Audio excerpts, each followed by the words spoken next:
This segment is being brought to you by Tennessee Wildlife Resources Agency.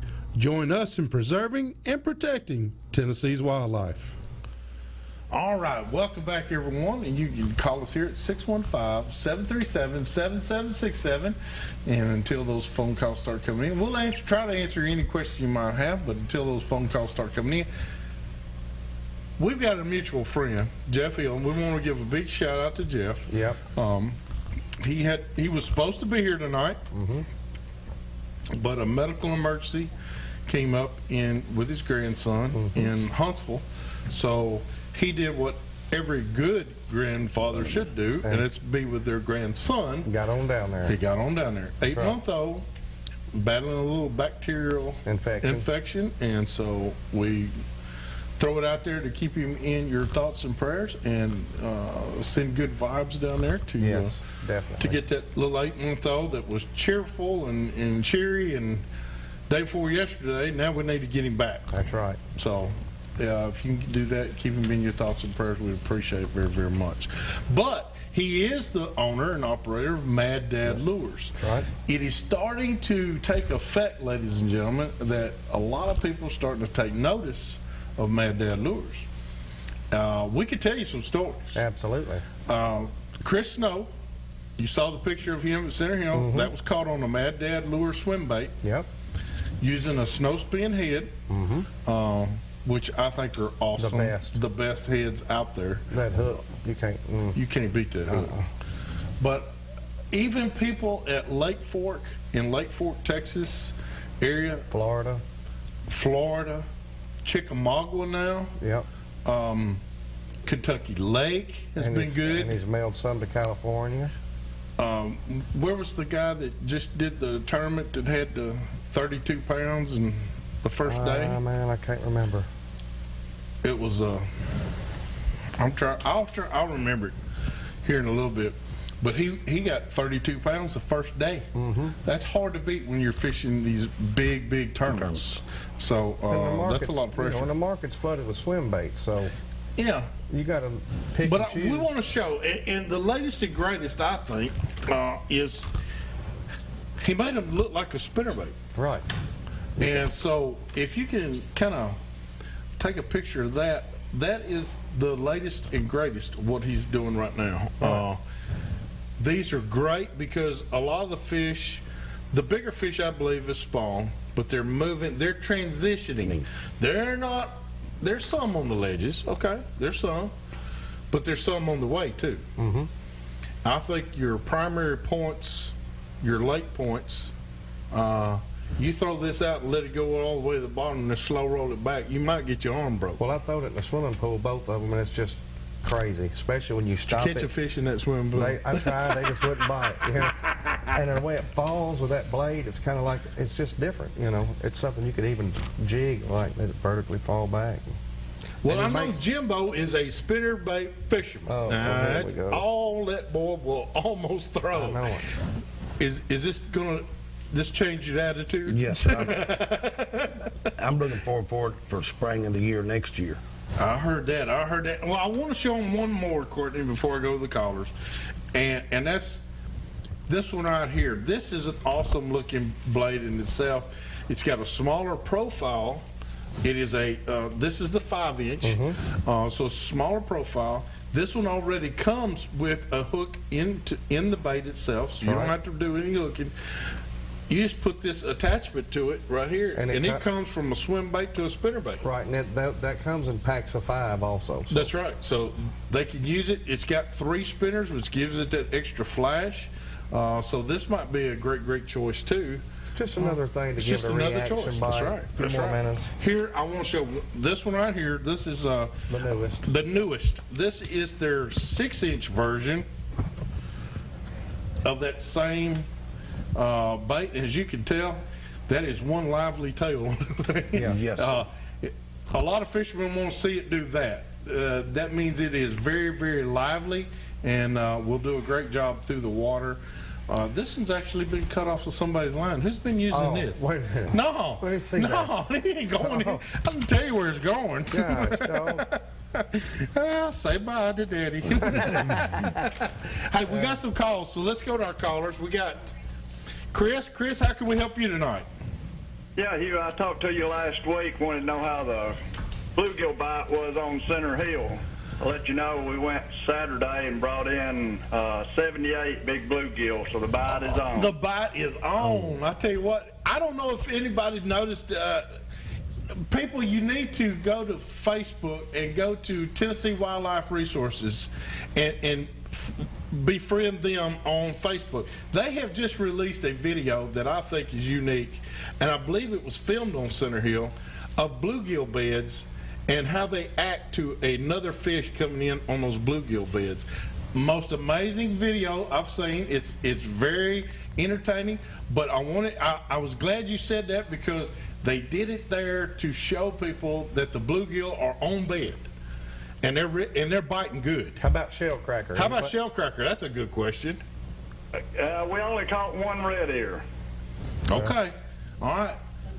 I tell you what, though, I'm looking forward to doing some of that. I can. It's that time of year. Yes. It's We that were time of year. catching these roughly 20 foot deep. Well, they are moving up, because they did this in less than 2 foot of water. They Right. shot this video. Yep. So, Y'all have a good night. thank you very much. We appreciate you, Chris. And Bye-bye. we got James. James, how can we help you tonight? Hey, buddy, how's it going? We're doing great, James. Hey, I got a question. Okay. I've been doing some Pay Lake fishing, and I've been spending these two little, well, one of them got full of bass, and the other is a pond up here by my house. It's not a pond, it's kind of a lake pond. It's bigger than what your natural pond, but it's just full of bass. I mean, you can walk down the bank and you just see them everywhere. What's a good bait to catch them things with? What would be a good one right now? Well, just a little 4-inch floating worm or a floating rapala. A topwater. A top water, like a little popper, a little chug bug. Tiny Okay. torpedo. I'd say topwater early in the morning, late in the evening would be great. And then I'd go with a little finesse jig, probably. Absolutely, or During the something like day. a small crawdad. Yeah, like small a crawdad. We'll show that on like a shaky head or something like that during the day. Right. But a floating rapala is hard to beat in a Floating little wrap pond. was hard to beat. Yeah. Anything that'll mimic a shad. Some of the 3.5 inch of these swim baits would work that well would be too. perfect, yeah. So, I mean, this thing is full of them. I mean, don't nobody fish it, and it just eat up with bass. well, I tell you what, that'll flat bring them to the Yeah. shore for you. Yeah. We appreciate you, James. All right, thank you. Thank you, sir. And we got Diana. Diana, how can we help you tonight? Hello? Hello? All right, we're going to put her on hold. And Doug, how can we help you tonight? Hey, you, it's the good buddy Doug down here in Bon Apple. Yes, sir. I got a question. Okay. How come all the creeks around here in Hickman County, Lick Creek and everything, you catch fish, and they're all full of parasites? I think that's, well, you go ahead. Well, people don't realize it, but they're in the lakes, ponds. Ponds are really bad about the parasites. I mean, you don't realize it, but if you eat crappie out of the lake or stuff like that, you probably ate a couple. You're talking about the black dots on them, right? No, they're just like little worms in them once you fillet them. Yeah. Yep. You Yep. pull him out, and he'll be about 3 inches long, won't he? Yeah. Some Red of them be that big, some of them be small. Red as an apple, isn't he? And I've talked to the biologists at TWRA. They say they're okay to eat, but they don't prefer the women that's pregnant to eat them. Right. But that kind of turns you off want to eat one once you see them. Yeah. You know what I mean? But don't they go away as the water warms up? Now no, that I don't not know. really. I think the cooler the water, they're gone. As it gets warmer, As it gets warm. as it gets warmer, they get more. active. Okay. And I don't know if it's an unhealthy fish. I think it's not an unhealthy fish. It's just one that was around the parasites mostly. I mean, the water's got to be full of them. I mean, I know ponds we go fish and you catch a bluegill and there's 500 black dots on him and you can see the parasites in them. But it's going to be in our waterways. Nothing you can do with the pollution and trash getting dumped in the lakes. I mean, that's going to be part of it. It's I only going think there's chemicals coming from Yeah. the farmlands and Yeah. stuff might have something to do with it. and places upriver that make shampoo and this, that, and another. Yeah. You know. Oh, Yeah. okay. Yeah. Well, I sure appreciate it. Well, thank you so much. We appreciate you, Doug. All right. Now, you're very welcome, and God bless all those that's going to have all this trauma. That's right. Thank you so much. I appreciate Gregory job there. I do want to say that we get to fish with Mark Travis, and Mark is out there on Percy Priest a lot, crappie fishing. And he tells me even those big timber that are still standing on the river channel still have parasites and worms in that wood. And that's the reason sometimes those crappie hang close, is because even the barometric pressure will force those worms and stuff out of that wood, and the crappie are sitting right there just eating them. Right. So I think that's just amazing to me. Right. That they've been in the water 50 some odd years and they still have worms and parasites in them. Right. You know, that live there. You know, you got like Old Hickory, and people have cattle that use the bathroom in the lake, you know. Yeah. But really, I don't know where the parasite comes from, which I'm sure you go to the TWA's website, they have bound to have figured out where it comes from by now. Yeah. Oh yeah, well parasites aren't natural. We ingest parasites, and people have parasites in their bodies. Now, not many people want to admit to it, Right. but they do. Right. It helps in digestion and everything else. And but- everybody that's ate crappie or bluegill or catfish, you know, you've ate parasites. Hog, beef, Any of that. has parasites. And when you in it. fry the fish, it fries it out of there. Yeah. You know, it takes Yeah. it all away, which Yeah. it don't help a lot, but you know, it's gone, it's cooked. But It's cooked. It's in every, I mean, it's And they hard. say anything over 130 degrees, it's gone. Jimbo showed me, I mean, we was cleaning them crappie and you'd hold a fillet up to the light, is what you do. And you can see you 'em. can see them plain as day in there after they're filleted. Yeah. But at 130 degrees, which I cook my fish at like 360 degrees, you know, 370 degrees. So he's dead. Yeah. I mean, If he's not dead, he's crispy. You don't ever know it. he's protein. He just doesn't know it yet. He's mixed up in the tartar sauce, it's okay. Hey, we got our tip. So let's go to our tip of the week right now, and it's being brought to you by Davidson County Farmers Co-op. Scott Cooper over there at the co-op, I promise you, he will help you. If he can't, he's got a bunch of people in there that can.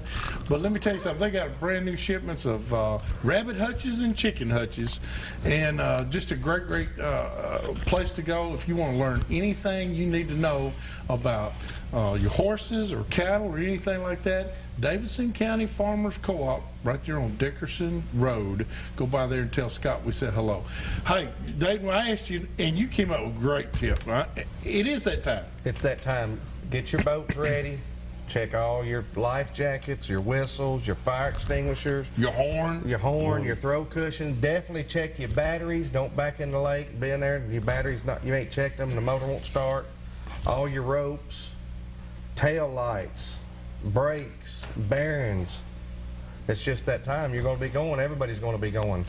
I want to add one other part to this. If you're going to be out there, ladies and gentlemen, it's going to be hot. Memorial Day weekend promises to be hot. And that sun and that water is going to have an effect on you, okay? I'm not talking about BUIs. I'm talking about it's going to have an effect on how you feel. When you come into that boat ramp and you're getting ready to leave, don't lose it on somebody that does not know what what's they're going doing. on. They may be out there with a family. This is their first outing. They just purchased a boat. Please don't be a jerk and act like a jerk out there and show your tail is the best way I know to do it. In arguing with somebody or embarrassing somebody, you're not helping the situation. If you will kindly just park your boat, tie it off. If they need help, why don't you do the good thing and go over there and see if you can help them?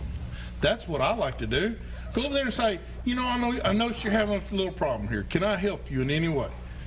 You come across way better, and we'll make more friends, Right. and we won't have so many enemies of this one doesn't like this bunch and this one doesn't like. And, you know, we all kind of share the same water.